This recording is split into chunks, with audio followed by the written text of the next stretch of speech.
One time for the fan. We back. We are back. That's my line. Bodie Let's start said over he there. back. One time for the fan. We bite. As Bodie said, we are here talking Falcons football with Falcons fans. Can't ask for nothing better. One time for the fan, Chase. Bodie, let's go ahead and get ready to start the show.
One time for the fan. As Bodie said, we back. And we talking Falcons football. Chase with me. Bodie with me. Chat is here. Woo, woo, boy. Boy, where you been? Chase? Where you been, boy? How's everything, sir? Good to have you back here once again. Bodie, always good to have you back here on the podcast. One time for the fan. Chat is lit. We're going to get to them shortly. Man, oh, man, before we get to some Falcons football, Chase, Bodie, how you been, brother? How y'all doing? Doing good, bro. Can't complain. Chase? Man. Bodie? Man, everything's great, man. Yeah, for obvious reasons. And, Chase hit my yard with the weed whacker. And Boo Man rotated my tires. Sheesh. So we are in there. We signed a contract agreement. You wouldn't bring that back up on the podcast. Oh, shit. Well, Josh. We're starting off with the firecrackers already. Bam, bam, bam. Not the non-disclosure. God damn. One time for the fan. We got a special guest tonight, too, as well. Unintentional Grounding is going to join us. Yes, sir. For those who do not know who Unintentional Grounding is, Lieutenant Dan is in the building. Got a lot going on over here on my phone. Sorry about that. But one time for the fan. How y'all feeling? Falcon fans.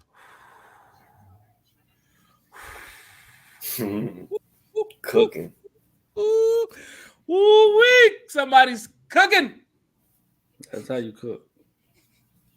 They didn't burn it. They didn't burn it this time. They expect Good seasoning. Homie text me, if you smell what Terry's cooking.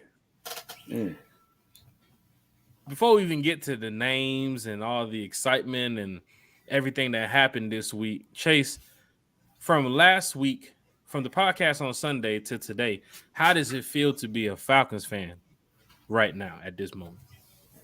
It's great, dude. I feel like Terry made the defense a top 10 in just day one of the free agency. Got the pass rush we needed. Got some veterans. I'm ready to see, man. I'm excited. Definitely ready for the season. Bodie, question goes out to you, sir. We've been talking a lot now. Chase and special guests and everybody. But now seeing some of the moves that have been made, chat is going crazy. What are just your thoughts as a Falcon fan before the podcast on Sunday and then the podcast tonight before we get started here? I think they understood the assignment. And as everybody's saying, I used to pray for times like this to rhyme like this. Sheesh. Pass rush. Like we helped that. We helped our front line. We helped every facet of the defense. We helped the D line linebackers, and the secondary, and we're not done.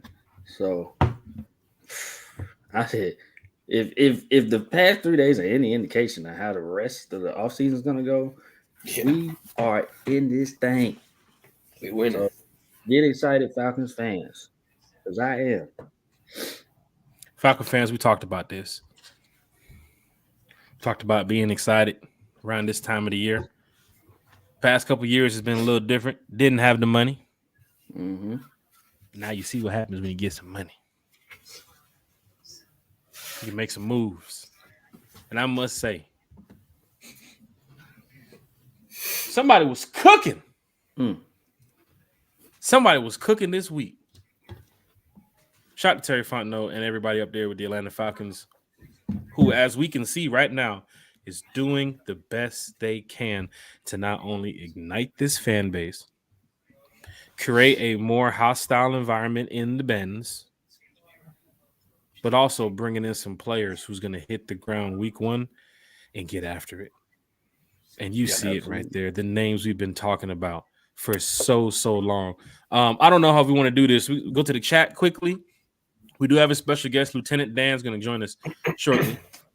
We're going to talk some free agents. We're going to talk some Falcons football. Deshaun's in the building. Falcons fans, rise up another round of shots. Turn down for what? Turn down for what? There's no something. There's something in the cup. And it ain't fucking water. Close to you, so.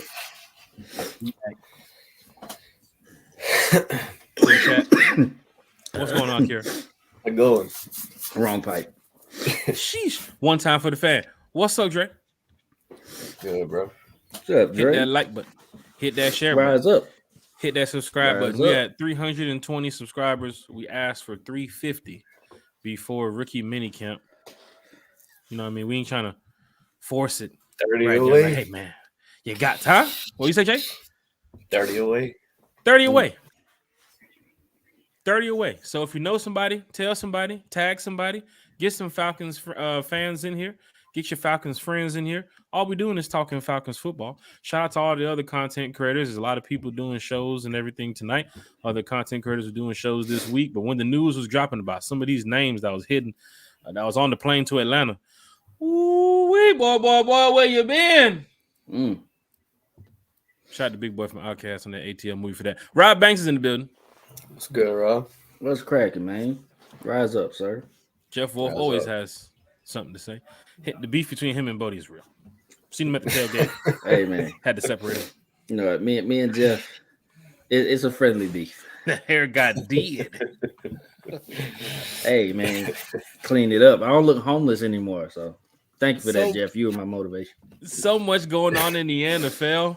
Good, I'm watching NFL Network here. I can't watch the there's a basketball game going on. I said, hey, hold on. I can catch the second half of that. But you saw Terry was cooking late the other night up until like 11:15. So you never know what's going to happen.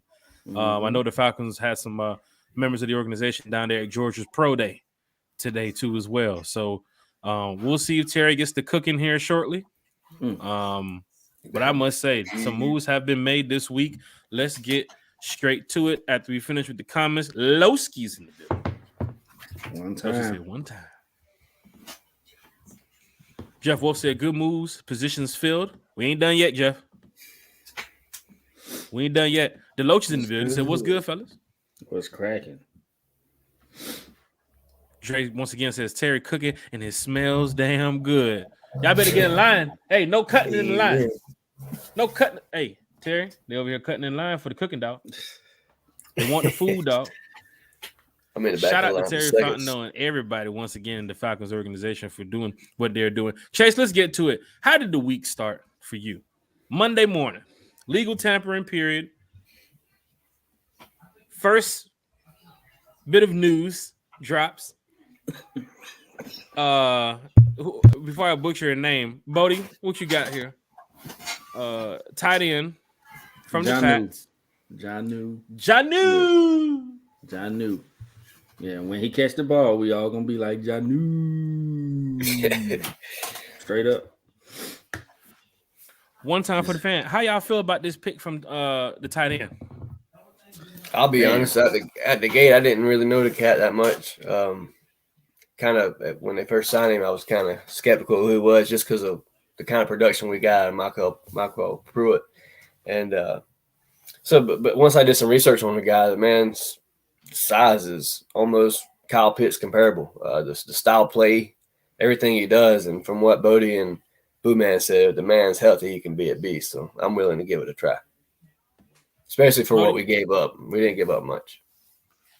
Chase, I can tell, especially from the other day when we was talking in the chat about this, we was excited.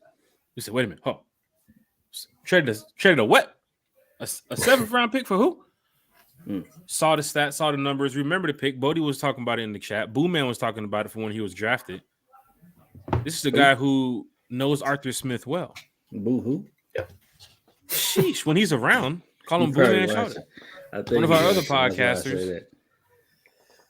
He's a Tuesday, Thursday podcaster. We don't do shows on Tuesday.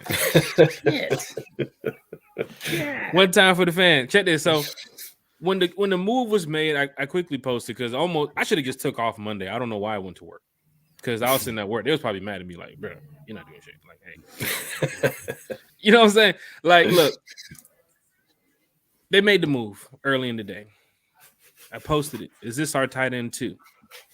It's possible. Put up some numbers in Tennessee with Arthur Smith. And when you bring a guy like that in first, once again, you're looking at your roster, looking at that board again, putting players in the position that's needed right now, early. Mm-hmm. Some of these, I saw some of the posts from the fans like, who? Why we get this guy? What is going on? Oh, he's depth. Oh, don't worry about this guy. Nah, man, this guy can make some noise right here. Yeah, he's legit. Ain't just depth. 8 touchdown season. Yeah, I'll say this. Got some numbers? Of course I got numbers, but I'll say this. First off, this is he wasn't used right in New England. New England had a plan, and they didn't follow that plan when they signed Hunter Henry and Jonnu Smith.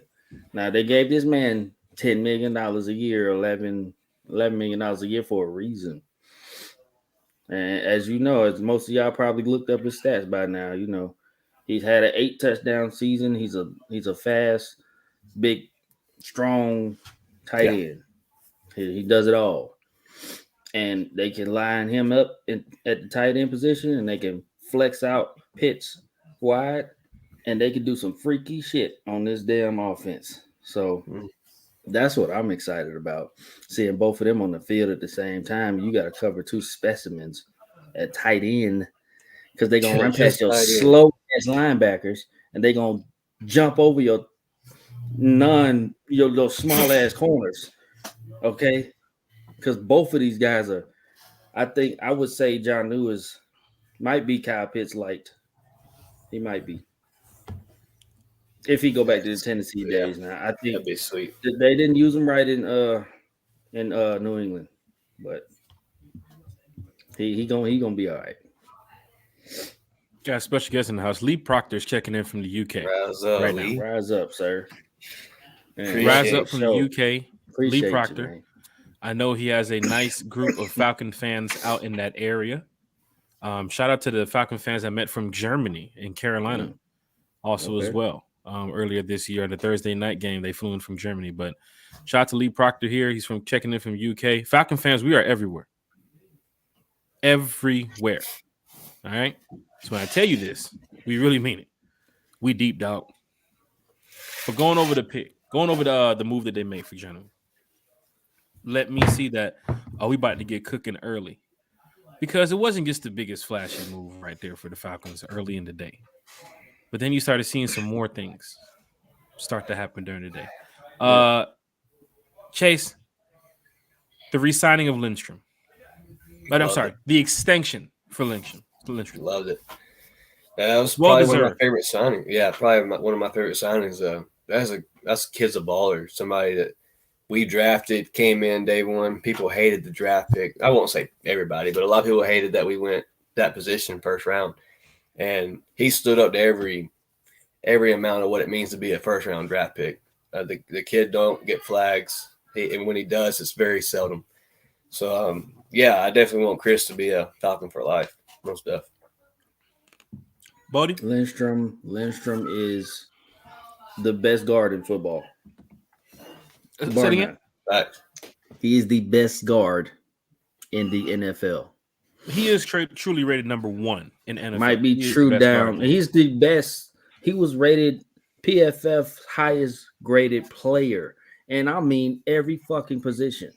Mm-hmm. He is number 1. He is number 1. Okay. Now, what he got a little bit more than Quentin Nelson, who was considered the best guard in football, but he outplayed him this season and he deserves it. So everything that he got, and if you know his story is amazing. You know, his mother passed away and stuff like that, and he's doing it for, you know, he's doing it up. Yeah, people didn't understand the pick. I wouldn't say they didn't like it. They didn't understand the pick. It's not a sexy pick to pick a guard in the fucking first round. You want to see something. You want to see something sexy. Something what Big Low said. Get naked for it. You know what I'm saying? That's what you want to see. Get naked. I can get naked for this guy. No, you know what I mean. Y'all know my competition at quarterback country. It's funny how you mentioned that. Hey, country over there posting gifs on Twitter talking about this how I throw. Should have seen the one he posted earlier. Ball didn't even go like 2 yards. I said, "Oh, that's how you doing it, country? This what you doing?" This Maggie T, what's good? What's good, Maggie? Maggie T Productions is in the building.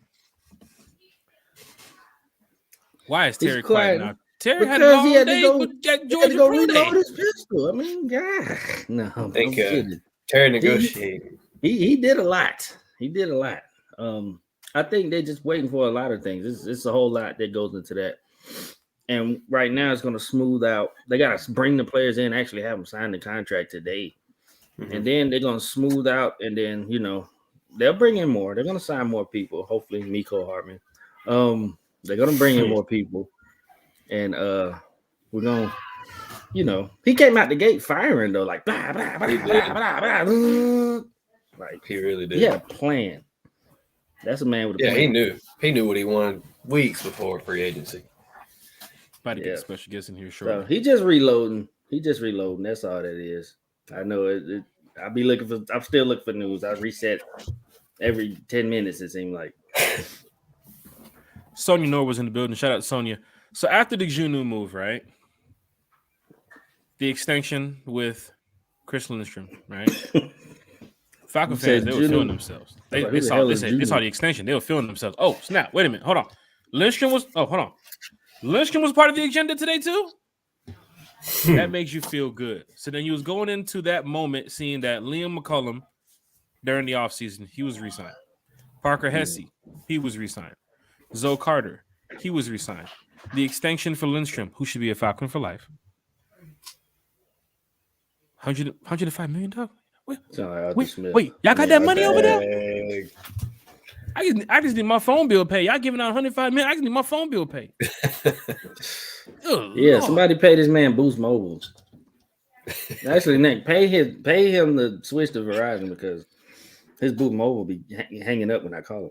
CP hit on a tweet, which, you know, Falcon fans, they always like, CP, you're tweeting, man. Let's get somebody in here that you're tweeting. He tweeted out that he wanted Keith Smith re-signed here in Atlanta. Keith Smith was re-signed. Your fullback. I love how they're keeping this core together. Deserved. I love how they're doing this. This is amazing. Because when you switch it up like that, when you switch up the core, that's not continuity. You want to keep what you got intact.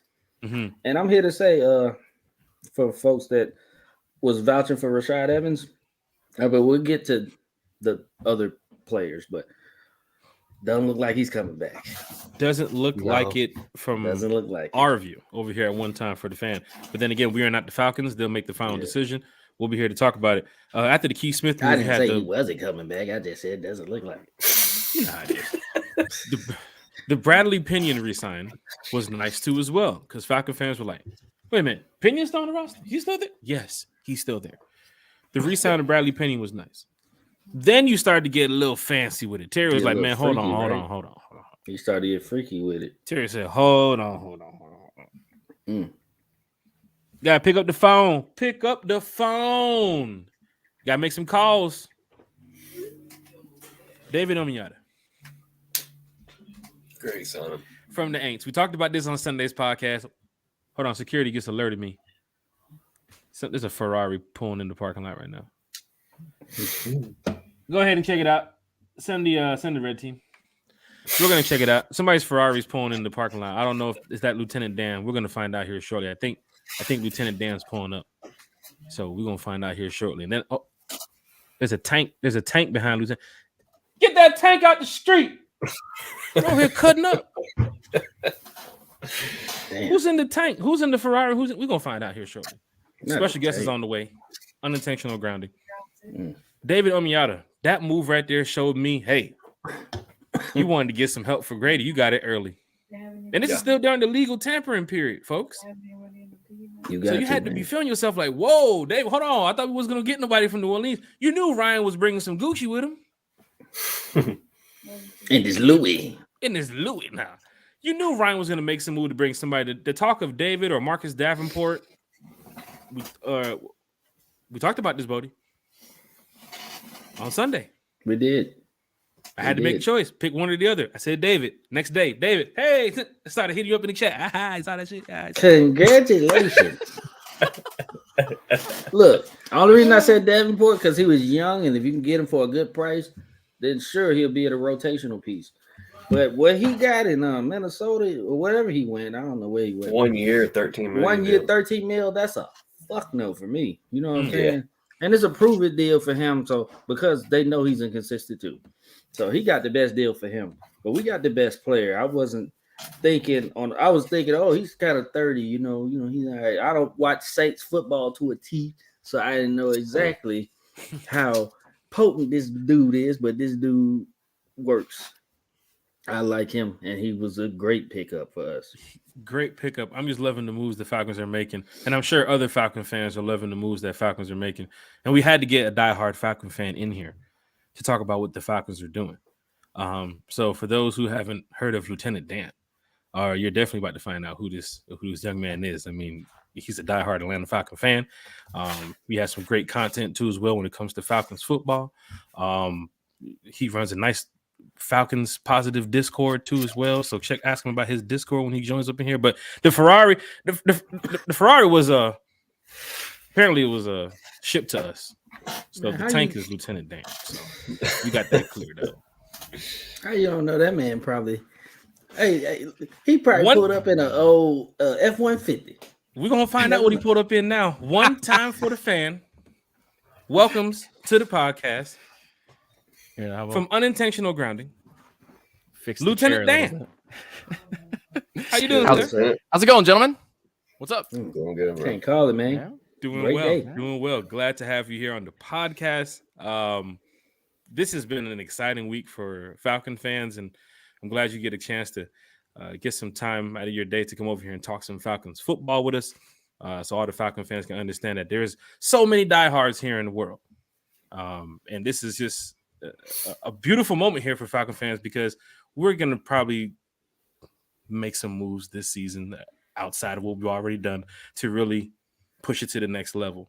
So for Lieutenant Dan to be here on a Wednesday, 8:30 on a school night. On a school night. Right? Are you out of your minds, man? I got work to do.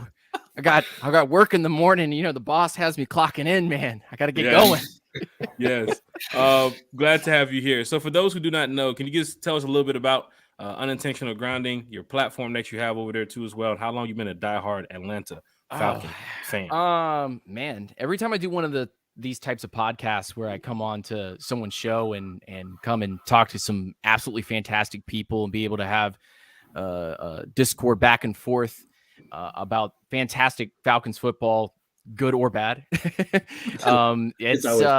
It usually always starts with this is, you know, how long have you been a Falcon fan? Where, you know, when did you become that diehard fan? When did you start learning about Cap? When did you start caring about the long snapper sister? Like, I don't know, you know, when that specifically started, but basically, you know, your parents be able to bring you into the sport of football and be able to get you into it and taste the bitter bitter glass of defeat that is the Falcons losing their first Super Bowl appearance. And then, come on, Mort's kick versus the Vikings. The Vikings take yourself through that. And then really getting into cap and roster moves and how the draft works, and getting into draft analysis and data points on that. That started back in, like, I would say 2012, 2013. We started Unintentional Grounding as a platform for as many Falcons fans as possible to come and see a positive side that also is analytically and film driven. And while the film has been shaky from year to year trying to get that up because, life hits you with a shovel up the side of the head, that's you try to show fans an unbiased opinion of what's going on. And from 2015 until this very moment now, we've been doing the podcasts and talking to people online and just kind of spreading as much positivity as possible and trying to veer through the negativity. I've been a diehard Clemson Tiger fan for a very, very long time. So I finally got to see them win national championships in my lifetime. Yeah, man, honestly, just been kind of a diehard Falcons fan since. You want me to be honest, Vic? Yeah, Jamal Anderson. Yeah. That's how it started for a lot of people too, as well. Yeah, absolutely. Back there in those times, I haven't heard too many fans say Chris Chandler. Like, oh, Chris Chandler, Jamal Anderson. Nobody's saying Eugene Robinson. I'll tell you that. You'll hear fans say, the diehard fans will say Ovi. Yeah. Or we'll tell you Anton Smith. Or hit you up with some, obscure guy that only us, the diehard fans will know. Yeah. But the common fan comes up to you and goes, Vic. Or turns around, Dion, prime time. You got to be prime. I'm like, man, relics. You talk about the relics, bro. But yeah, absolutely. I heard a little bit of what you guys were talking about as I got in here, and I just wanted to say very quickly, I don't know how excited you guys are about everything that has gone down and the positives and negatives that you're thinking right now, but just the legal tampering. We're not even talking about actual free agency that started today. Just the tampering was like getting to peep your presents before they get wrapped. Then your mom and dad give you your wrap presents and you open them up and you're like, oh my goodness, I'm so excited. I finally get to use it. That is, you're definitely right about that. I think the Jesse Bates move was the Christmas gift for me. I was like, bro, we've been talking about this for so long. Like to see it happen, it's like, well, are they watching the social media or are they just doing their job? They're really just doing their job because you had the money, you had this space to go get Jesse Bates. You made it happen. Falcon fans are happy. But for you, Lieutenant Dan, we've seen you tweeting, you're talking. I saw you put up a podcast too as well about the free agents. Was it yesterday? Yeah, yesterday. We did a little. What are your thoughts? There. Some of these players coming into the building now here for Atlanta. Who do you like? There's still some players out there on the market. I mean, just give us your thoughts right now. The discussion has been happening since 2018, but I won't go that far. I'll just say that you knew the signs of a team changing and morphing into something different once you saw the coaching staff and the contracts just not add up and things were not obviously being built for long-term success. And then you see Terry Fontenot and company come in, and the initial fan discussion since Terry has gotten in here has been just that of face value. We're talking, they just pick random players, so it's BPA. They spend money on X, Y, and Z and cutting these guys because they're molding things to their team, but they're trying to keep things competitive. And is it not a coach's job to be competitive every single year while a GM's job is to build things around and think of the future? And that's been basically this entire relationship up until this point. And we've finally seen the fruits of the labor is that they get in here, beginning their tenure in here, they get rid of Matt Ryan. They get rid of Julio Jones. They move guys out. Deion Jones gone. And they begin to move these dudes out with the quote early on in starting as the front on the new front office. 2023 is going to be the striking year. And I don't know how everybody just completely forgot about that quote from Terry Fontenot at his press conference going, 2023 will be the striking year. And then over 2 years, Falcons fans going, oh my goodness, they're saying that they're going to, they need to win now. They need to get some stuff done. What's happening? Why aren't we making progressions? And we finally see this offseason, which is the culmination, the fruit of labors of getting rid of contracts, eating dead money in the face, having bad years, seeing small progression. Not what fans are used to of your rookies playing large amounts of games, but instead small sample sizes, going to the Golden Corral and only eating a little mac and cheese and a little bit of green beans and a little pork chop. So, and then you finally go, oh man, this is fantastic. We're finally getting a little something. Most fans impatient because they're like, I want to fill my plate. I came here to Cracker Barrel. I want my whole plate, mashed potatoes and gravy and all. And meanwhile, Terry Fontenot and company are kind of showing them, hey, listen, this is how to actually spend money. This is actually how to put a team together. And look how they built it. If you think about it from the very beginning, and I want y'all's opinion on this. Yep, definitely. Look at the guys that they have added up to this point, and what does it tell you? Is this a 4-man front? Is this a 3-man front? Is this based on coverage? Has this been since they've started? They brought in Taquan Graham. They changed the linebackers to be more heavy set. They added more coverage dudes that were specifically designed to be able to handle their own sectors and zones. If you have not caught on to this bit, then you have no idea what's going on, and you're just watching the games to watch the games for the entertainment and get mad on Twitter and start, oh no, something's happening. Oh no, they didn't grab Clowney. Oh no, why didn't they grab Clowney? I promise you that if the Atlanta Falcons continue the trend that they're currently doing, Amiata, Ellis, Jesse Bates. Jesse Bates. Just Jesse Bates alone tells you that they care more about coverage than anything. And then no disrespect to the Saints players that we have added to this roster, but both of those guys are specifically role players for their defense. That only Ryan Nielsen knows how to fit them where they need to be. And so you add them to this roster, and one's an attacking linebacker, more of a Mike, and one's a 324-pound behemoth sitting back there playing nose tackle and 3-tech.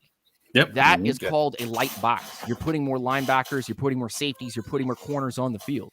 They just let Isaiah Oliver go into free agency. And he's San Francisco now. He's in San Fran. He's San Fran. Yep. But remember the quote from the very beginning of this. We view the nickel / box safety as a starting role. Yeah. Terry said that the other day in the press conference. Yep. So why that particular position? The only thing that really specifically designates a safety of that caliber to be pulled onto this team, especially a Jesse Bates, who is a fantastic free safety in his own right and great in coverage in the middle of the field. You're going to be playing nickel.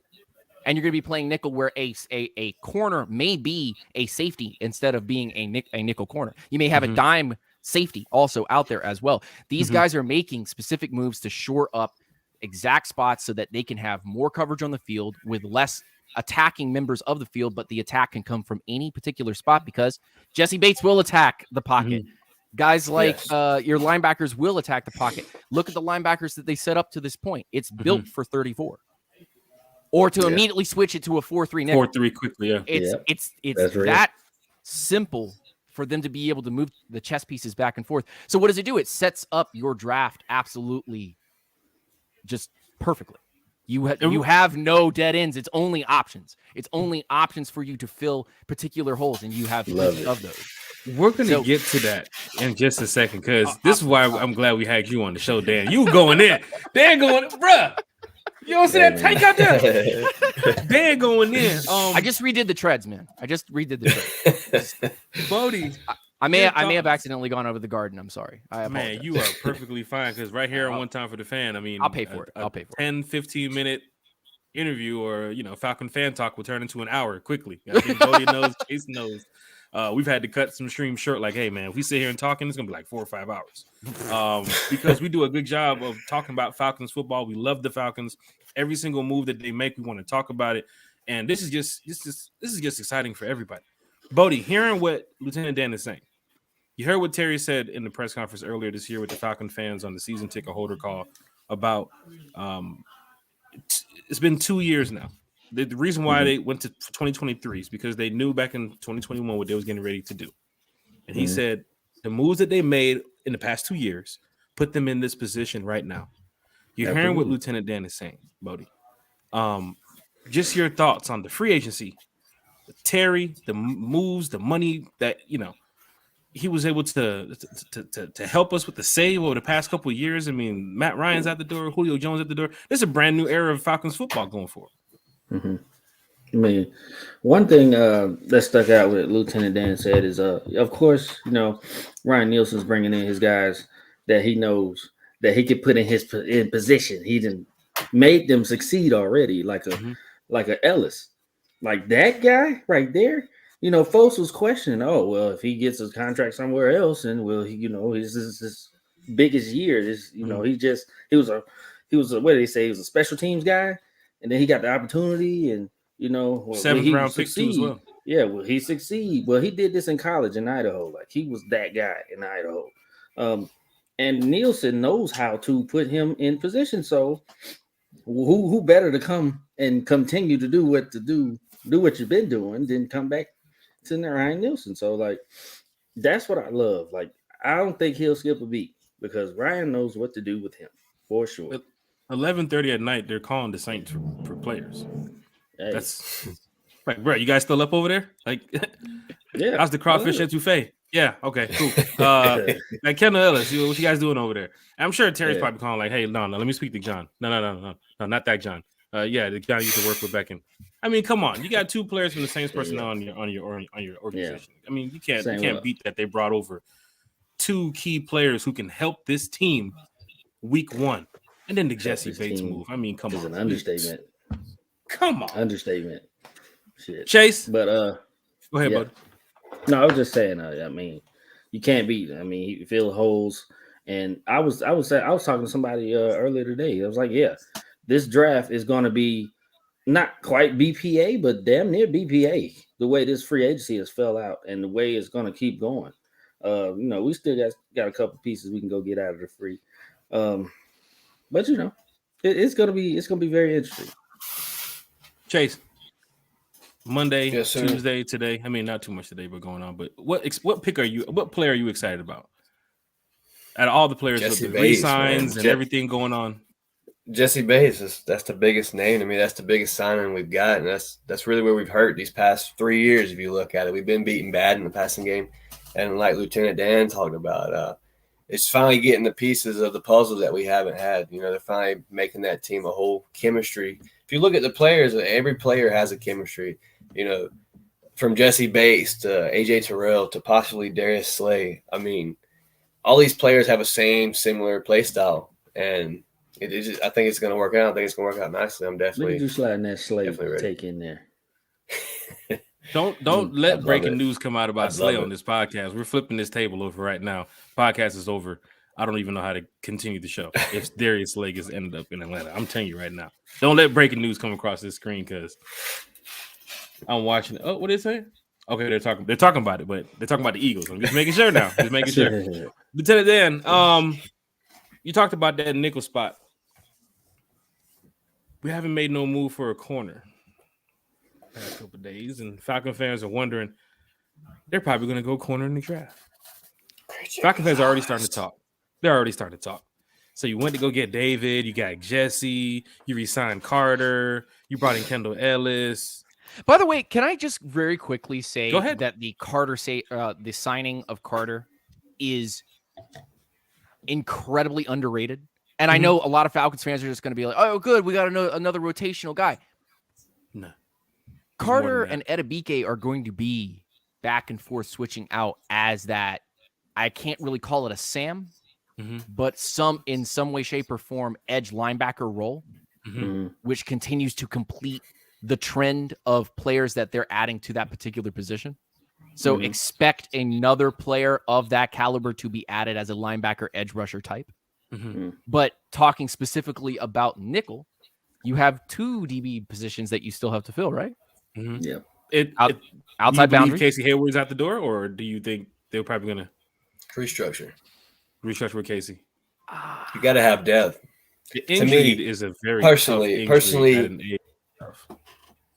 I was just saying personally. Last year, we got into a situation in the season where cornerback was a cornerback depth was a major issue. A lot of young guys got exposed. Yes. And a lot. exposure because we saw a lot of the young guys step up and plays in times than we needed them.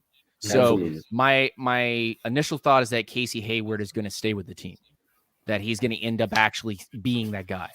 The fear in my heart is that Brian Branch is going to be the pick at 8 because they're going to fill that spot there with a guy that Brian Branch safety. Brian Branch, that nickel corner. That's a name I haven't heard this whole. And I'm terrified of that because that's the type of pick that a Terry Fontenot and Arthur Smith group would make just based out of, well, okay, let's say Gonzo goes, Anderson's gone, Jalen to the Seahawks, okay, because we don't know that Detroit's actually going to end up taking a QB, guys. So that could be Gonzalez right there, or that could end up being very well. That could end up be a Witherspoon. That would be terrifying.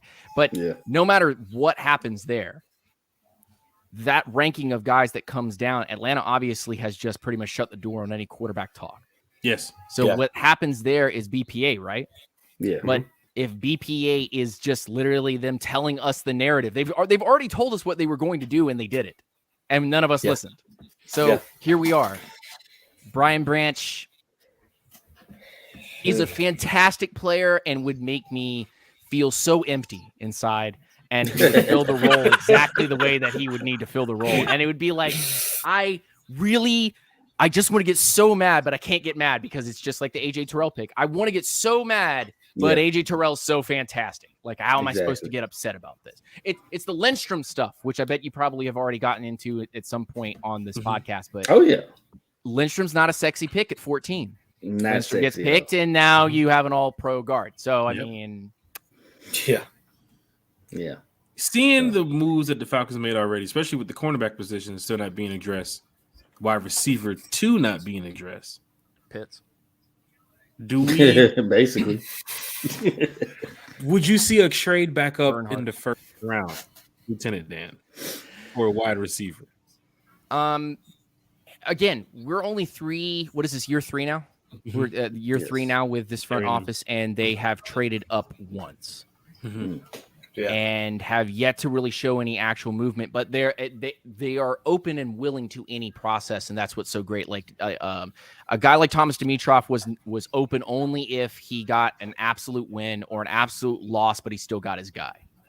Like he would go to polar opposites here, and Terry Fontenot doesn't do that, and it's refreshing and also it's terrifying. Because you know exactly that he's going to hammer out what he wants to hammer out. Yeah. So trade down, I don't see it.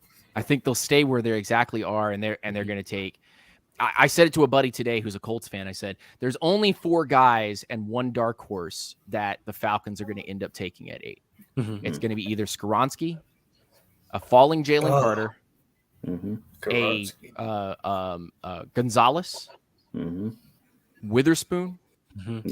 Or they're going to end up taking Brian Branch or Van Ness as dark horses, but Brian Branch as that 5th dark horse. And it's terrifying because those are all fantastic fits to every single thing that we need filled. Yes. Yet it ranges from, I'm so excited that we basically got the next Sauce Gardner to Brian Branch.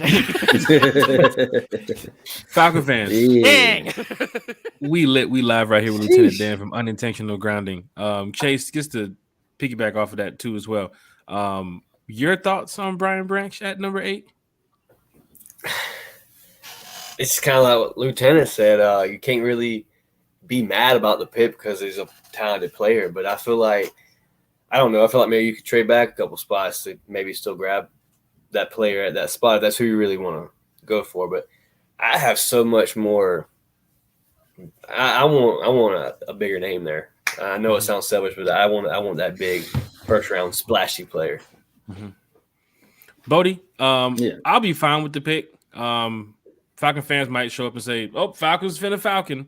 Nah, Falcons. Terry's just doing what Terry needs to do to get this team together. And that pick he's a good player. Yeah, it's definitely a good player. We're adding another good player to a list of other good players who the Falcons could draft. And Miles talked to us the other night.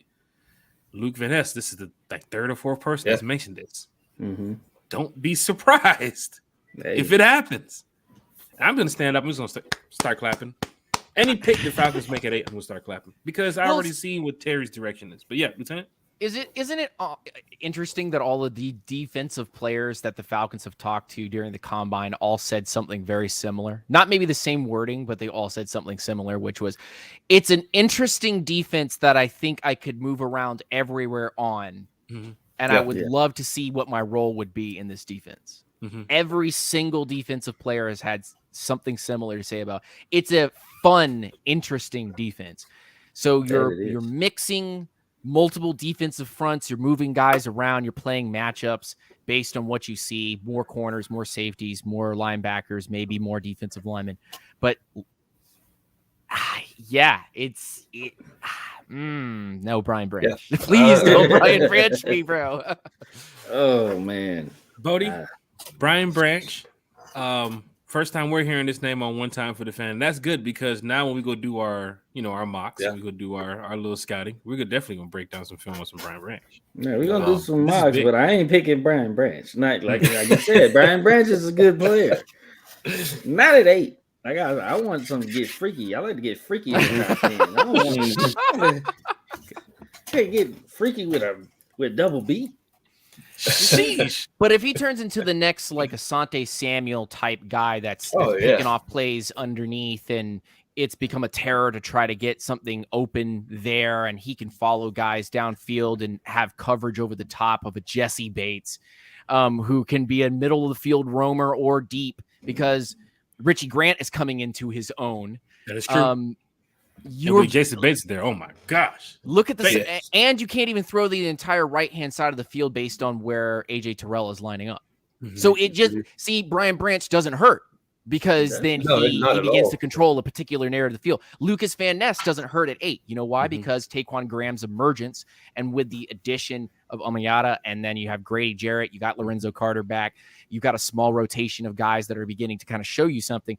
Lucas Van Ness can now play up and down that line, no matter where it is, with Edebike and Owojawari still on the team, allowing you to have pressure rates that are very high, and someone's going to end up getting home.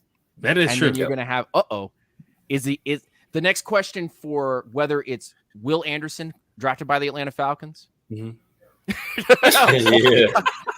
or all the way down to Miles Murphy or Lucas Van Ness. The question with Falcons fans will be, if an edge is taken, is he going to be the cleanup sack guy, Vic Beasley? Mm-hmm. And you've got to be able to somehow get that monkey off your back that the fans will place there, not even the team or the expectations put upon you specifically. But everybody only has either your John Abraham or your Vic Beasley. And it's one or the other, going one way or the other. And so every single time you add a guy onto the roster, no matter who they've talked to, it's going to fill a spot for you, which I know Jack's going to like, Chase's going to like, Bodie's going to like, because at the end of the day, you get to go, Terry went and cooked. And he had all 5 or 7 of those KFC original spices on top of it. So it works. And look, it's scary for me because I was saying at 8, the last 2 pass rushers we picked at 8, I bring back nightmares. I'm scared. I mean, you don't even say them names. The Jamal Anderson, and I ain't talking about that one. I'm talking about the other one. Yeah, last 2 pass rushers you selected at 8. Not Terry. Not saying it's Terry, but Bodie did look at it. I'm just saying, it's a Falcon curse Vic thing. And Jamal Anderson, that was tough. Yeah, but I mean, that's nothing. I'm not really big on that. So all it took was the New Orleans Saints taking over our front office for the Falcons to finally get better. That's so sad. You know how hard that is to say? Here's the red pill. The red pill is you see that we are the New Orleans Falcons. Oh god. Or the Atlanta Saints. Yeah. Oh god. The blue pill is we hold our own destiny, I guess, and live in ignorance and bliss. That we're getting things done. I'll go with the blue. We even named ourselves the Mercedes-Benz. So shit, they named. Yeah, that's true. That's true. Hey, that's crazy. they took Yin Yang for their song. We might have to take Chopper down. We might have to start Chopper down. Nah, hell no. I don't want to Right hear before that. we get to the bands. But one time for the fan, this is great. We have Unintentional Grounding. Lieutenant Dan is here with us talking free agents, talking Falcons football. And we got to get to something else here, Dan, because something else happened this week that had Falcon fans talking. Taylor Heineke was signed. Ice Cold Wolf is here in the chat. Of course, Ice Cold Wolf is not a big Ritter guy. Taylor for starter. He's already staring up the chat. Negative. We got to get to you, Lieutenant Dan. It's is it Ritter's? Is it Ritter's team right now, or is it still probably a shot that Taylor can come in here and start week 1? I know what Terry said. Add to the QB room. I think there's definitely a shot. Add to the QB room is what Terry said on that conference call. They didn't go after Lamar. You knew if he was going after Lamar, that's not adding to the QB room. That's your starter. But to see that Taylor was signed, Lieutenant Dan, I know you're over there getting ready to give us. Oh, he's about to. Let's go, man. I want to give you an angry Dan rant. That's what I just don't want to do because I don't want to eat up your time. Do your thing. Dan Go rant. ahead. Platform is yours, sir. Angry Dan rant. Angry Dan rant. Unintentional Let's go. Chuck. You're paying a guy $5 million or $6 million per season. Mm-hmm. That's all that I think is necessarily guaranteed of his contract. Mm-hmm. To come in and quote unquote from the Falcons fans push Desmond Ridder for his job, and then or Ridder somehow beats him for the job. When I think the keys were already handed over, and I explained this to actually a guy that's actually in one of my chats, Boy Bangley, and I told him, is Arthur Smith's job to win football games? Yes or no? Everybody in this podcast Absolutely. right now. Most def. Yes. Most right? def. Yes. Is Terry Fontenot's job to think of the future? Yes. Yeah. Yes. And on game day, Terry's probably thinking about this kid from Montana State High University, and Arthur's thinking about it's 4th and 10. I've got 2 timeouts, this many seconds left, and I got guys got to switch in and out. That's the mindsets that will be always constantly happening. Yes. Mm-hmm. Why did the Falcons give up a 3rd round pick, which is presumably a day two guy that's supposed to be growing into a starter? That's rounds 2 and 3. They are meant to become starters eventually. Day 1 guys are meant to be starters immediately. These guys are starters eventually. And then rounds 4 through 7, 4 through 12, if we were back in the day with Tom Brady, then those are the fillers. Expectations, diamonds in the rough, guys that you are taking chances on. Desmond Ridder wasn't given a chance on. He was given an opportunity to come in and compete and be the guy. Mm-hmm. Yeah. He was given 1st round touting, and the only reason why he wasn't taken in the 1st round was because of every GM's discouragement when it came to his accuracy issues. I watched him for 4 games last year, and this is the talking point, the fight with Falcons fans is, well, he only started 4 games. That he ain't it, Chief.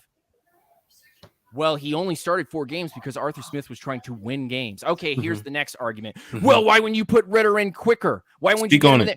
Because he's a rookie. He has done nothing to prove. It's like giving a fresh out of boot camp military guy a sniper rifle and telling him, go on top of that hill up there and go and stop dudes from coming this way. Instead of telling the out of boot camp 5-6 year vet that may or may not make the shot, but definitely can graze a guy and knock a guy out, to say, you take the rifle and you go up there and you go take the shot. And even if he misses, he's the vet guy. That's the whole point. That was the whole point of Mariota even being here. If not, then they would have just gotten some extra and said, Desmond Ridder's the quarterback. He's the guy. That's he was going to be 1st round, but everybody just kind of just left him to the wayside. I get it. But I saw in 4 games where Desmond Ridder's accuracy issues were just not play? What is that play? What is that play by a fan who doesn't like Desmond Ridder, who wants to knock him on accuracy issues, where I was seeing him sling the ball in between three guys. It's squeezing through like butter on corn, flinging through. Michael Pruitt making touchdowns, and Desmond Ridder catching, throwing stuff to Drake London, catching stuff around here. And that's no Kyle Pitts. Yeah. That's no Kyle Pitts. Without Kyle Pitts, without Bernhardt, who presumably is fighting for a position on this team, who has chemistry with him. That without getting a real full season with CP, without getting a real full, he has Jonnu Smith. Still haven't even got to the wide receiver 2, 3, or 4 outside of Drake London, but your weapons right now is looking pretty good for Desmond Ridder. Honestly, right? So where's the roadblock? I'm trying to figure out where's the roadblock. Is the roadblock that he didn't play enough games so that you don't have confidence? Well, obviously Arthur Smith proved that. He didn't have confidence in Desmond Ridder taking the sword unless Mariota was absolutely, completely, and utterly out. And we know this to be facts and true, because you only play a guy that long if you promised him something or gave him something or said that this is your place until a certain prerequisite. Yes. A certain line that you cross, and a certain line was crossed. And they allowed Desmond Ridder to get 4 games in the regular season against opponents that some people would say don't start Desmond Ridder in those spots, and put 30-something on the Bucs. He won a tight one, the second to last game of the season, got his first game against New Orleans, actually playing against New Orleans. He didn't look half bad, but New Orleans defense, he was coming back to win some it. of those players, by the way, that we just brought in were causing him issues. No more. Shout out to Drake. Drake would never fumble, would have won. I was there. I was behind the Saints bench. Boy, he was there. Chase, he was there with me. And look they at was his time they against the Ravens. Look at his time against the Ravens. Yeah. There wasn't much to miss. He hit the spots when he needed to. Yeah. That's in 4 games. Dude was on track to put up 3,500 yards and 30 touchdowns. Like if you statted it out, it goes out to that particular measurement. It's like, that's insane.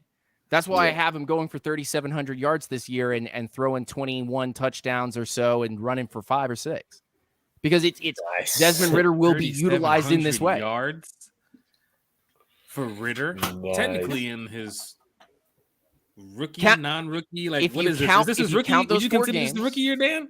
I know this is crazy, but if you count out those 4 games and you multiply them across all games played throughout the entire year, you come up just short of 3,100 yards. Desmond Ridder can reach that playing the entire year. Yeah.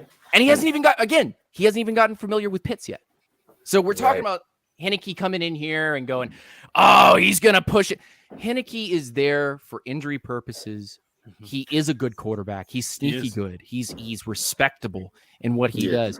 But these keys are in Desmond Ridder's hands. Yes. It is his time to get an entire season. If he doesn't prove this season, you've got Heinicke, right? You've got the 24 QB class. You're not missing. You're only swinging and either getting a base hit or striking out and going, all right, next bat. There's literally nothing to lose here. Yeah. And we're not even complete. That's the thing. We haven't even gotten to the draft class yet. We're not even complete. We don't even know what we have. We're going to go through one more cycle of this next year as well, which will finally have the team leveled out. We're not even done yet. Because there's a lot of this money that's being front loaded. Go look at the contracts. Go look at all the contracts that have been loaded. Go look at next year's cap space too. Yeah, it's loaded. When was the last time that Falcons have done this? I'll wait. I'll wait. I can't tell you. I'll wait. I can't remember a time where the Falcons had so much money and was so not tiptoeing across like they're going to step on something, but going, you know what? There's no broken glass here. We're going to go straight to the door, open it, grab our mail, close the door, and go back upstairs and go sit in the bed with the wife. That's exactly what's going to end up happening, and that's what we're going to do. And that level of confidence makes the neighbor across the street go, hey, neighbor, and you just boom, boom, going on. There's no distractions. There's no issues. You want to call? I even will call this out very quickly. I'm going on too long. You're good, I'll call this out as well. The Watson stuff. well, they went after Watson, so why wouldn't they go after Lamar? Why wouldn't you go back after either one of those unless you came up with real information? And apparently 7 other teams, including the Atlanta Falcons, but 7 other teams also said no to Lamar. They found out something we don't know. We're pissed off, so we just blame Atlanta for not going after Lamar. They did their due diligence. It didn't work out. They turned around and said, this is where we're going to go. They did the same thing with Watson. They did their due diligence. They found out what the cap number was going to be, and then they pulled out. They never made an offer. Yeah. They never made an offer. So I don't understand. I don't understand the 4 and 3 and 2-letter networks everywhere calling out this and calling out that, trying to be like, oh, they're the worst franchise ever. It just makes too much sense. What makes sense about it? That he runs? We got CP for that. We got 1,000-yard rookie rusher. Yes. We've in the 5th round. In the 5th round. And there's more just like him coming in this draft. Zach Charbonnet. You've got Tank. You've got Bijan. You want to get scared? 8 could be Bijan. Yeah. 8 could be Bijan. Bijan Mustard. Right in here too as well. Yep. Not Bijan Mustard. Yeah. Bijan Mustard. He cutting up too. He's bad. He's bad. You pair him without Jeremy, it's gonna get crazy. Lieutenant Dan. Got another question here for you, but Bodie, just hearing the comments off of what Lieutenant Dan is saying about Desmond Ridder. The signing of Taylor kind of showed me that, there's going to be a little competition, but the adding to the QB room, even hearing what Terry was saying earlier in the season, kind of let me know that you heard me in the chat too, Bodie. Desmond was the guy. I was saying this back since January. Yeah. The Lamar talk, everything that's going on, CJ draft up, and it was Ridder. I was kind of sold on Ridder early, but Bodie, your thoughts on Desmond Ridder. Shit, I wish I was being the starter here in Atlanta. I mean, shit. No, the fans, a lot of the fans, they look and see, oh, he wasn't a first-round quarterback, so automatically they are shitting on him, and that is the way to be. Like you said, 3rd round, that's a day 2 pick. They high praise. They wanted him in day 2. That means a lot. Okay, that meant a lot. They want him to succeed, of course, and they believe he can. He's smart enough. That's the thing. He might not have the strongest arm. He might not be the fastest. He might not be the biggest, whatever. He might not be Anthony Richardson, body-wise, not all the other shit. But might not be, But he is smart. And that's one thing about Ridder is he's smart. So I think we can build an ideal offense around him. But, I mean, like I said, Heineke's there just in case Ridder gets hurt or he shits the bed early. So, man, I'm good with Ridder. That's why he's here. 3rd round pick. You expect him to try to see what he got. We in there. We good.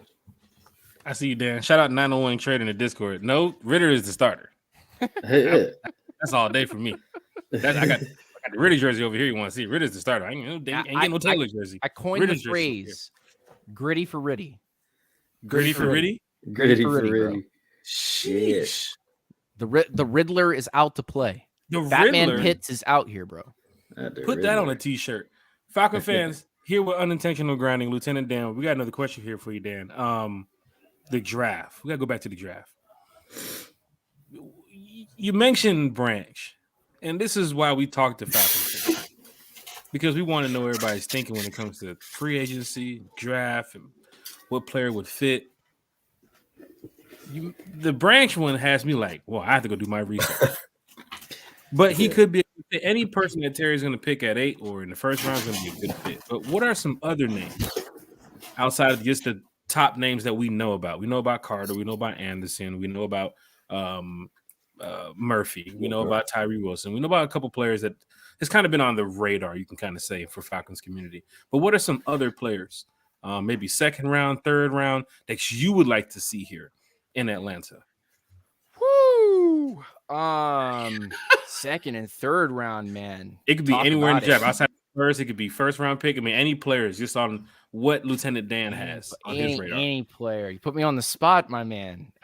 Any particular player. Because I've got like players for rounds and rounds and rounds and rounds. It's the issue is, where do you draw the line between fantasy booking something and being realistic and saying that this guy will be here, it will be a good pick, and how do you how do you do that without seeing the rest of free agency play the way it is, and then kind of go back, relook at your notes, and go, "This is where we at." But I'll put it this way, and I think that even Bodie will like this one.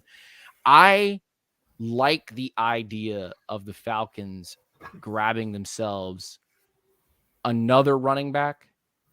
And I know everyone in the room is already, Bodie's over here like, I think they're going to draft a running back in this draft. I think there will be a running back. The question is, I think it's too rich for Bijan at 8. I don't think any team's going to pull that trigger until the teens. That's where Bijan's kind of setup is. So I could agree with the Falcons potentially. They're not going to do it. That's my personal opinion. But I could agree with the Falcons trading down with, say, the Jets. If the Jets wanted to supply something for the coming Aaron Rodgers deal and give themselves something that they can actually put around Rodgers to help him continue to get better. Or even draft something behind Rodgers or build a building block with Rodgers that makes it a better thing if they keep that pick. But I've got to tell you, I really, really, really like Zach Cabernet. Cabernet, Cabernet, however you say his name, but from UCLA. You see, he butchers names too. See, it's the same. It's the same type of runner as you have. Well, not really though. This is more of a guy that just bowls you over. If Tyler Algier is Mr. Miss Tackle and like scraping past dudes and pulling out weird moves that a guy his size should not be pulling out, then Zach is just, I'm going to run through you at top speed, and it's going to hurt. And I do have the ability to cut in directions that leave people kind of open in gaps. And that plus CP plus what Algier could bring would be, wow, that screams Falcons. It just screams Falcons to pick up a guy like this. For those watching, do you have a player comparison for Zach? Could be past player. You thinking like Marion Barber type? Boy, if it's Marion Barber, boy. No. Boy, where you been? He was reckless. Marion Barber. Now all you got me thinking is plays of Marion Barber doing what he used to do. Are we talking early Steven Jackson there here? You go. Like Ram Steven Jackson? No. You're probably talking more of what I would almost say what LeGarrette Blount would bring you, but not that strong.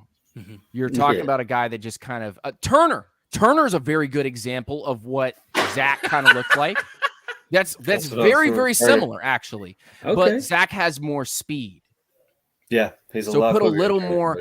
Allow it to get to 300 RPMs or 3,000 RPMs, and then bowl somebody over. Shit, I thought Turner was fast. So you say he's faster Turner? This guy's like got the acceleration part where it's like and it doesn't get to the next gear. It's just on maximum of that gear, like gear 2, and then it goes bop and hits something and bowls through a hole or starts to explode. I see Algier as somebody that has multiple gears where it goes bop, coming up. CP is the same way. Another gear, because he makes a lot of cuts. He makes a lot of moves. This is just me. I'm one of those guys that keeps going back to the draft and taking the Baylor nose tackle. That's just me. Yeah. I like what's his name? Saka? Saki Ikai. Yeah, that dude is humongous. And let's put this into perspective. You want me to really make this difficult for you guys? Let's go. The defensive tackles that we currently have on our roster at that position are 30 years old already. That is the prime place to be able to take a player of that caliber and stash it behind it and let him be part of rotation until he takes over. It's the same thing that we talk about with Jalen Carter in the first round. Jalen Carter can play basically every single position on the D line. But the thing is with Jalen Carter is that he's best as a space eater and as someone who can take control of centers and guards in the middle. So you want to put him there. Yeah. Well, Omiata is already 30. Yeah. Going 31 next year. And he's only on what, a 3-year deal, 2-year deal? 3, I think. He can end his career honestly here in Atlanta if he wants to. Yeah. So if you put that into perspective, you go, not a single one of the guys that we've added up to this point in free agency necessarily mean that they're going to last here at all. Outside of Lindstrom. That's about it. Which He's that has even me McGarry thinking, was too. saying that he wouldn't stay after this next contract. He might end up going to the woods and secluding himself with Viking material and burials and fighting polar bears and stuff. He did say that. Yeah, want to fight the cocaine bear and shit. Which a lot of Falcon fans were talking about that because the age with some of the members of the D line, especially Grady. If you drafted Jalen Carter, you have somebody who's coming up under Grady. Now you got David Amiata. I mean, this sounds like we're in the win now mentality. Say it again, Chase. Sounds like it's a win now mentality. It is. It is. I mean, what is it? 5-6 years losing records, still haven't got over a winning record in this time. Like this is getting to be a point where it's like, bro, we're not the Texans. Right. Like, come on. I mean, as the thing, I'll chop a baby in the throat to be 1-0 at least. Sheesh. Damn. Sheesh. Man, can't we been 1-0? When the hell? When the last time we've been 1-0, bro? Bro, I don't like that. Well, last time we had a winning record. Well, last time we had a winning like record. It's been tough, man. It's been tough as a Falcon fan. But guess what? We do this because we love the Falcons. Falcon fans is always chatting it up either on Twitter, Instagram, Facebook, Discord, wherever they're at. Because news like this, when you're hearing about the free agents and the offseason moves, it gets you ready for the season. We are months away from the season start. But you have the draft coming up. You still have some more free agency going on, but you have the draft coming up. You have rookie minicamp coming up. You have OTAs coming up. You have open to the practice. Go ahead, Dan. June 1st cuts. Remember, those guys that cut June 1st, they can get into deals now, but they can't actually explore until they're cut. Yes. So Tampa's potentially going to get Zeke. So it's looking like it, and the NFC is starting to change. You also have May 11th. You have the NFC. You have the NFL schedule that's going to be dropping too as well. So over this next few weeks to months is going to get even more exciting for Falcon fans because now you have a team. I think for me as a fan, that you're really starting to believe in. You're like, oh shit! When we get back out here, week 1, I don't care who we play. We about to go slap. We're gonna slap on something. I'm just telling you right now. We're not even finished yet. I'm looking at some of the moves made. Like. Well, I feel sorry for who we play week 1, boy. We about to slap on some folks. I want to see that. Dan wants to see it. Chase wants to see it. Everybody in the chat here wants to see that. We all want to go to the parade if the Falcons win the Super Bowl because that's what we're here for. We're diehard fans. So I've seen other fan bases win. It's our time. We got to get back on track. We got to get back to the playoffs. We don't have to have a winning record. We need to do this now. I love to see that Terry and the organization and the staff is doing the best they can. Like what he said, win now. Let's win now. It's 2023. Let's win now. We got no choice, man. We got no choice. Can't go back down the hole now. You got some free agents. You got the money. You come out here with a losing record this year. That is tough. Tough. You know what I'm saying? You got to win now, bro. Arthur Blank said something very interesting where he said, if we were to have a situation where we go 7-10 again for the next 2 seasons, then they would make changes. And I think that where you currently are sitting right now, you have 1 more year to fill dirt in that hole so that you don't sink too far. Mm-hmm. So look at what Terry and company have done, Falcons fans that are listening to this podcast right now. They have filled holes with guys that can be here long-term, but whose contracts are completely and utterly cuttable and movable. Mm-hmm. Yeah. With guys, hate to hurt feelings, like Jake Matthews and Grady Jarrett, whose contracts are movable next year. Yeah. So I hope nobody gets any hurt feelings if we go into this next draft class, 2023. It's coming to one. We still have $20 million in cap space, by the way, that we could still utilize in any way, shape, and form. And we go out there and we grab a bunch of replacements that potentially could take up those particular areas. Watch out for left tackle that might play your left guard this year. Watch out for a defensive tackle that can play 3 tech that can fill the space Grady Jarrett is in. Watch out for that. Watch out for guys like Julius Brents in rounds 2 and round 3 and round 4, where he potentially could be your next outside corner if we don't go with Gonzalez in the first round and ends up kicking Casey Hayward out. And then you start asking questions about whether you keep AJ Terrell and the money. Just be prepared for things like that. That's great. That's the business. That's the business. That's the biz. If you're thinking like a GM at all times, but you're thinking about winning, you're thinking about trying to bury the hole that you're currently in. And Keep yourself on level ground, allowing you to be able to win a Super Bowl. You can't win a Super Bowl with your head in the ground, trying to do the same thing over and over again and expect a different result. That's insanity, right? Insanity. So, and we've already experienced that with Dan Quinn and Thomas Dimitroff through Thomas Dimitroff and Mike Smith. So I don't want to talk about them anymore. But I can feel what Jack's feeling. I can feel what Chase is feeling. Bodie, I can feel what you're feeling right now. We need success. We need something to go. The Falcons are scary. We need something here. I think we are supplied that. The question is, the NFC is going to be a very different animal this season. Yeah. All the big boy quarterbacks from the NFC have basically moved on. Who's taking the crown now? Because Aaron's not going to be here anymore. Brady's gone. So who is it? Is it Jalen Hurts? Is he going to be the guy again in the NFC to lead the Eagles? Well, they brought a bunch of talent back, but they lost a bunch of talent too. They sure did. So they sure did. I mean, the notification just popped up on my phone with Pat Mahomes just restructured part of his contract to open up mega money for them so that they could be more moves. So the AFC is wilding. The NFC is completely ripe for the taking. How quick will you get to the point where you go and get your fruit, or will you let it mature a little bit more? That's the real question. Falcon fans, this is great. Lieutenant Dan from Unintentional Grounding is here talking Falcons football with us. Dan, one quick question before we go ahead and wrap this up. There's a lot of free agents still left out there on the board. What free agent would you like to see coming to Atlanta next? I specifically would like to see the wide receiver 2 position filled to some extent, but it's hard to say that they won't use Pitts in that area and CP in that area and Zacchaeus and things like that, and a multitude of guys, maybe even draft a guy. So it's hard for me to say that they will end up doing that.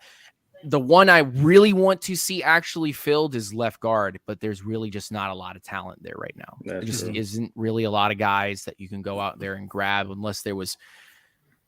Well, they already did one trade. I mean, who knows? Maybe they make another trade here because they still have something like 8 picks, 9 picks. They're not going to use like them that. all either. Yeah, they're not going to use all those picks. Yeah, because remember, you have to pay your draft class, and you have to have anywhere from 10 to 15 million to be able to pay it.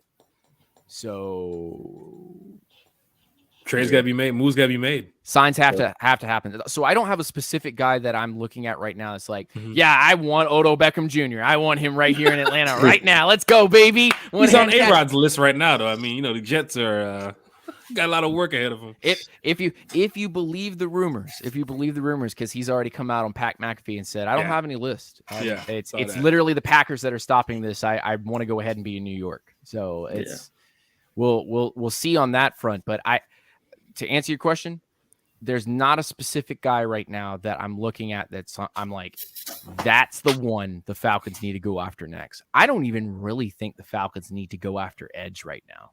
I don't even think that that's something that they need to particularly spend money on. They have guys that are starting to show that they can cause pressure and are almost getting there. Yeah. Just give it time to cook. Let Terry cook. Let him cook. Hold up. Let them cook. Let him cook. Let Ryan Nielsen cook. Let him cook. Because he got a lot of development. Yeah, you got Arnold. You got Zoe Carter. You got the guy who just signed Ellis Malone. That's the project. I think he's gonna bring something out of Malone. Ogundeji's still on the team, and they're still playing him. Man. Exactly. Ryan Nielsen is gonna bring a lot. He got some. Ellis and Troy Anderson. It's ridiculous. Man, that's a lot of speed. Ridiculous. I love that. There's a lot of speed running either. I love those that 2 edge or running through linebackers the out middle. there. Come on. Whew. Troy and Ellis shooting gaps. Like, come on. This is gonna be crazy. They both can shoot. Bro, they got Jesse Bates. Do you think now? Last question. I know you definitely are in tune with this. Do you think Ellis is your starter, or are you still going out there looking for more of a starting role and have Ellis play more depth? Because I'm looking at Ellis more like a role player. I mean, you have Troy right there in the middle. You're gonna have Zoe. Arnold's gonna be on the field. But if they don't bring back Evans, like, what is your next move? I mean, you're gonna have to go find a linebacker somewhere. I've said it on Twitter. Go ahead and get the receipts. It's fine. I don't delete my tweets. Go and get the receipts. I've already said they will get another linebacker, and it most likely will be in the draft. Drew Saunders, Jack Campbell, Yeah. Those are guys that I'm looking at right now that fit the exact mold. This draft completely fits the mold you're looking to get For the every single Falcons, it player. does. It's just a so bunch of deep. 34 guys, linebackers who are edges, safeties who can play corner, corners who can play safety. Yeah. It's an incredible bit of a line that you can put together. And the guys, look at all the guys that they're getting. They're tall, they hit, they cause a lot of pressure, they can still cover. I hope we don't look like the Saints, but man, I wouldn't mind having the Saints defense. You know, it's like if you more do sacks get than Nolan, where are you putting Nolan right now in this with this linebacker core right here? Where are you putting Walker?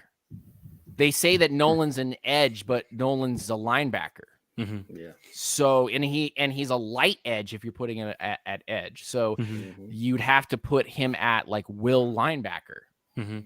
And allow him to blitz. But didn't we just get Ellis for that? Yeah, we just well, if you believe Aaron Freeman, and I totally do believe in a lot of his advice, but he goes, well, Ellis is more of a Mike than anything. I believe that, but he's also been an edge. Mm-hmm. So if you're playing this defense, you know, again, Jack Campbell, Drew Saunders, those are guys I'm looking at right now. The Simpson, or is that the guy from Clemson who's in here as well? So Nolan Smith would have to play some type of linebacking role to be able to fit on this team. I mean, Walker's still on this team, and we've got to figure out where he's going to be. He's supposedly in rotation with Anderson. What is Anderson playing? Mm-hmm. He's playing some outside, some inside. Sometimes we're only playing two linebackers, guys. Who's wearing a green dot? Got to be Troy wearing a green dot next year, right? Who you giving it to? I mean, it's either you're a rookie, you're gonna draft somebody, you're gonna. Well, I mean, at this point, they've been having shared responsibilities between Evans, who's no longer here, and Troy. Yeah. Or well, actually, it was Walker. Excuse me. Yes, it was Walker. Yes. So is Walker the Mike, or is Troy the Mike? It's a very interesting decision that it's all about who does the better job in this new defensive scheme. Walker may flourish in Ryan Nielsen's type of play style. Ain't that crazy though? You have the foundation set with Pease. He basically shows you the foundation, and nothing has changed. Nielsen's coming in here, and he said in his press conference, they asked me to attack people with a light box, and he said, call it whatever you want. Mm-hmm. Yep. And then they go out and get Saints players that directly are exactly what you would need for a light box to attack a quarterback. Yeah. So they're telling you everything you need to know. So watch out for players that are similar to their archetype. Just go back as much as you might have to have a trash can next to you and go watch the Saints defense. All their games from last year, vomit a couple times in the bucket, be like, I can't believe I'm watching this, but okay, let's keep going. And just look at the players and then match those players to what Atlanta is currently doing right now. They played lots of bear. They played a lot of 34. They played a 34 multiple. They have players that can be moved around the line, and they have a heavy line. It's not a light group of guys. Davenport, Amayada, Cam, all of those guys are huge, massive creatures. And I'm 5'9", bro. I'd be eaten by one of these guys for lunch. So that's what they're looking to do. They're looking to overwhelm 5 guys, burgers and fries from the offensive line of whatever opposing team that you're currently playing. And they're using a cheap mentality to attack.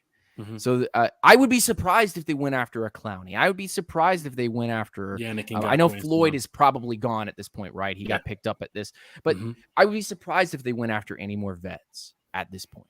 Calais Campbell's still out there on the board too as well. Calais Campbell. Do you think they want to pull a Dwight Freeney type move, bring in a veteran like Campbell, coach up some of the young guys? I think they did that already.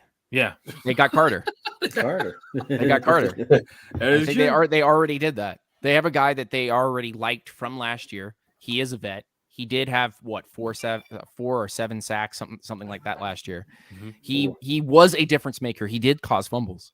He did make a pick six. He did make these plays. So they're just going to bring that back in, add Ellis, put Walker out there, Troy when you need him, go into the second and third rounds and fill this whole defense up. I mean, like there's nothing stopping this team from being amazing next year. That is true. Except for themselves. except for themselves. That's it. That is true. That's it. That is true. Falcon fans, man, this is great. Truly great. Lieutenant Dan from Unintentional Grounding. Chase, Bodie, before we wrap it up, any words here for Lieutenant Dan, man? Because I'm telling you, when we're talking Falcons football, we can keep going. I think the baby sleep. We can keep going. You let me know now. Chase, Bodie, any final words here for Lieutenant Dan? Because we definitely got to get Dan back on the show, probably around draft time, maybe after draft, because I'm sure you're going to have a lot to say about the picks that came into the Atlanta Falcons organization. So we got to get you back on. Definitely, Lieutenant Dan. Absolutely. Yeah, I would love to be back on. Definitely. Chase? No, I was just wanting to say, appreciate you for coming by, stopping in. You know, I haven't never heard of your podcast, but I'll definitely be checking you out now. So, definitely. Absolutely. Yeah. Bodie? Man, 3,000? it's just thank you for blessing us with your wealth of knowledge of us Falcons, the new Falcons, and everything we got going on. I mean, it's just, you made a couple points tonight that it's gonna make me go watch tape, and my wife is probably gonna be like, "Hey, man, cut that shit off." We and I say we only because it's the grounders that made Unintentional Grounding what it is. The fans. Yes. I call my fans the grounders, and the grounders made Unintentional Grounding what it is, and why we look at tape and why we look at film, because that is truth. We're only out here to speak facts and truth. No shiny nickels. We're out here to just watch ball and say this is the facts, and the facts are this. We found out what Dan Quinn's routine was. Yep. The type of players that he wanted to involve. Fast and physical. And all it took. Fast physical. And fast physical. And yeah. And I'm sorry. And we were able to go into the film and we found the players that they were going for. Almost 3 years in a row, the Unintentional Grounding grounders were able to figure out the first round pick without even having to think. It was too easy for them to go. It's gonna be Vic Beasley. It's gonna be Keanu Neal. It's gonna be Takk McKinley. They knew without question. Once we key in on what Terry Fontenot and this company like to be able to put on the field and what they like to field, we will be able to every single time go, this is the type of player they want to put in here. The first 2 years of drafting was literally them cleaning house and getting guys that can play in the system. And so every time you see something on my show and every time I bring something to you guys, it's because we watched the tape. We don't play narratives, and we want to be able to show you guys evidence. No spitting out of one side of your mouth and then going somewhere else and talking trash about something. We want to show you guys what's up. So we do it through data. We do it through tape. If you want to check us out, UNGR_show on Twitter and Instagram. Check us out. Unintentional Grounding on YouTube. We also have the Twitch, gamingwith_LT Dan. Make sure you check us out there. We do film study there where you can come see it and we don't get demonetized for showing you the actual facts and truth of everything we do. Plus, we play some video games from time to time. My name is Lieutenant Dan. Thank you guys for having me on the show. Jack, I appreciate it. Bodie, I appreciate it. Chase, I appreciate it. Wrap. Yes, Falcon fans, there it is is right there for you. I'm telling you, Unintentional Grounding, we definitely going to have him back on the podcast, and that's why we had to get Lieutenant Dan in here now. I was hoping to get you in before the free agency, and I'm glad free agency has started because what you share with us tonight is just a lot of knowledge for a lot of Falcon fans who didn't know about some college names or didn't know about what the direction the Falcons are going, but you just really hit it on the nose tonight, man. So shout out to you, Lieutenant Dan, for everything that you do in the Falcons community, and we're definitely going to get you back on. You got to come back. Everybody got to come back on one time for the fan. You got to get that tank up out that driveway too as well. Because I was about to say, let me go. The thing takes a moment to rev up. It's got a cold engine. So let me go get the keys in there. If I holler at you, could you bring a lemonade or something? Because it takes a second. It's sometimes it's like and it just doesn't get going, man. But I want to say before I leave, go ahead. Bless you guys. Thank you so much for letting me be on here. Same, bro. I hope that God continues to bless every single one of you and continue to morph your lives, change it, allow the word of God continue to speak out of your mouths. Your families are blessed, and that we continue to see fantastic things and do fantastic things for God, as well as be able to speak truth to fans and be able to communicate with people and breed positivity and a culture that is less toxic. We need more of that as Falcons fans, 110%. And there's only two ways to do that. One, just be a positive person and go out there and do great things. And two, make God first before everything else. So I appreciate you guys 110%. Falcon fans. Yes, sir. Falcon fan, this is great. This is great. Lieutenant Dan, I thank you for everything. I don't want to take up too much of your time, but this has been truly a blessing tonight. So thank you so much. We're definitely going to have you back on the podcast, and I'll see you in the Discord shortly, sir. Hey, one thing, I need to join that Discord. I need the link. I'm adding you to the Discord. I definitely add y'all. Yeah, definitely. throw that out. I'm actually anyone who's currently listening to this right now, UNGR_show on Twitter. Go check that out. I'm going to post the Discord link right after I get off of this. Open link, open forever, not going to be closed. Come and join the conversation. Come talk to us about what's going on. We got fantastic people in there. Definitely talk ball every single day.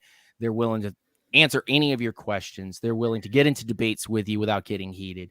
Yep. We share a lot of content and we're able to put it out for everybody. We have somebody that comes on there every single time somebody makes a transaction that is Falcons related and or hinders the Falcons. So we have so many great people there that are sharing fantastic stuff. So definitely come and join the Unintentional Grounding chat. Speak to us on voice chat, speak to us on the text. Just pop in and lurk and see what's going on. We're there for you guys. Shout out to Lieutenant Dan. I'm going to put the information too in the YouTube channel so everybody can go ahead and find it. We'll also throw it up on our Facebook page, and we'll also throw it up on the Twitter too as well, because there's great fans like Lieutenant Dan out here doing great things in the community and in the world. So we want to make sure everybody can see what Lieutenant Dan has going on. So thank you. Thank you, sir. Lieutenant Dan. You're very welcome. God bless you. Have done. I didn't want to. I wanted to talk some Orlando, some soccer with you. You know, Atlanta United. I didn't want to do it. I didn't want to do it. I had to mention it, but I didn't want to do it. Next time, I'll give you some. I think we play by the time the draft starts. Leave the purple alone. Leave the purple alone, and leave my Orlando Magic alone. Okay, we're building things. Okay, we're building things over here. Vamos, Orlando. Vamos. Lieutenant Dan, Unintentional Grounding. Follow him on YouTube. Follow him on Twitter, Discord. I post everything right here on YouTube so you guys can see. Also, in any chat that we have, we'll post Unintentional Grounding's information so you guys can find them. Lieutenant Dan, thank you, sir. Good night, sir. Guys. Appreciate you, bro. Falcon fans, that was amazing. Yeah. Sheesh. One of the better shows we've ever had. Sheesh. Love it. Bro, let me tell you something. I love having special guests on the podcast, right? But when you got somebody like Lieutenant Dan, how you came up in here tonight, bro? Boy, where you been? Where you been, boy? Can't beat it. Falcon fans, I want y'all to see what we're doing here at One Time for the Fan. We're bringing diehard Falcon fans to you so you can hear what we have to say. Any fan in this chat can be a special guest on this show because everybody has something to say. And big shout out to Lieutenant Dan, Unintentional Grounding, everybody from the Discord who's tuned in tonight, to the RiseUp tour, to everybody in the Falcon groups. Shout out to all you Falcon fans. Yeah, we're doing some amazing things this year. What? Hold on. What's going on? Boy, you saw that? I saw that. Boy. I saw a rainbow. Boy. I'm glad that picture changed up, boy. I was finna screenshot on you. I was finna call what's that? What you got over there? American Online? I was finna call him and say, yeah, one more customer. He's still over here. He on the screen. That man got that cellular one. Jeez. Cellular one, that's Rogue One. Shit. I forgot to ask Lieutenant Dan if he had saw legs. Lieutenant Dan, if you had saw legs. Sheesh. I forgot. Gosh. Maybe he'll tweet me. One time for the fan, about to wrap it up. Chase, Bodie, Carrie's up in the chat. She said, "What's up, Falcons fam? I'm late. I'm gonna have to catch the replay. Love what Terry has done so far in free agency. We all love it. That's why we had a great show, Terry. I mean, Carrie. Yeah, you just got Terry. Carrie. Yeah, go back and check this. Start the show over. Yeah, I'm drunk. Chad Johnson follows Carrie, so I don't know if you can set this up, but I'll whoop Chad in FIFA. Set it up. Any day. I'll whoop Chad so bad in FIFA. I swear, he'll probably have to leave Twitter. Like, I'm just that guy. Man. Side note, Jack, did you watch Holland make history yesterday? Yeah, 5 goals, lad. Y'all don't watch soccer too much, man. My boy Holland went crazy. I think it was like 5 goals in what was like the 58th minute. He's just going slap. 5th goal was a bounce back from the keeper right on the 6th.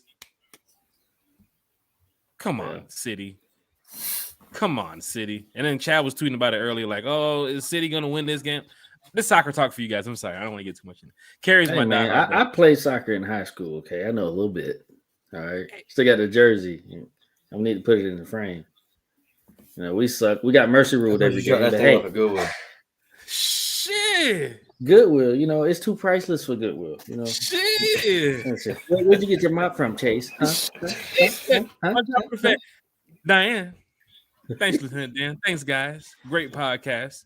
Of course, you know when we have special guests here on the show, it is very difficult to have everybody's comment read along the show. We will go back and respond to you all. I don't know if we'll have a special guest Sunday. We're supposed to. So we'll see if the special guest can pop up. But Chase, I thank you for taking the time out of your day. I know you have a lot on your table to come through here and talk Falcons football because the Falcon fans are just excited about Jesse Bates, David Amiata, the extension for Chris Lindstrom, Caleb McGarry. We even talked to Dan about Caleb McGarry. I mean, come on. Well, Terry's out here finessing. He got that. Come on, man. Terry out here finessing and he cooking up. Other teams getting robbed out here. I ain't gonna lie. There's some teams getting robbed out here. But Terry's doing a good job, once again, putting the pieces together so we can go out here and win some games this season. And I think every Falcon fan from Sunday night to tonight feels a whole lot different. And I saw the comment about the Ritter, what do you say? The Desbians? The Desbians? What the fuck? We're here to watch the Falcons win. It could have been Lamar. It could be Taylor. It could be me. I keep telling y'all, don't watch Country Show come over and talk about he about to be QB1. Country, what are you talking about? Country, you throw like this. Ain't nobody finna catch that. Come on, I could throw Andy on the run. Man, we need to I see wish your I had 40. more room right here. I'll show you. We need to see your 40.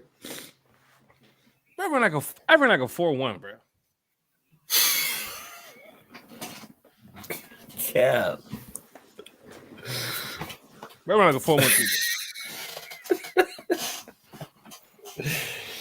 One time for the fan. We better go ahead and wrap it up. Too much talk outside of what the Falcons are doing. Y'all worry about what Jack doing. Don't worry about what Jack doing. Jack throwing Eddie on the run. Apparently, Bodie went to go pay the light bill. One time for the fan. Chase. Hey,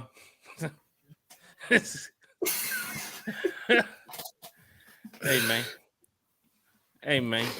I don't want to do it, man.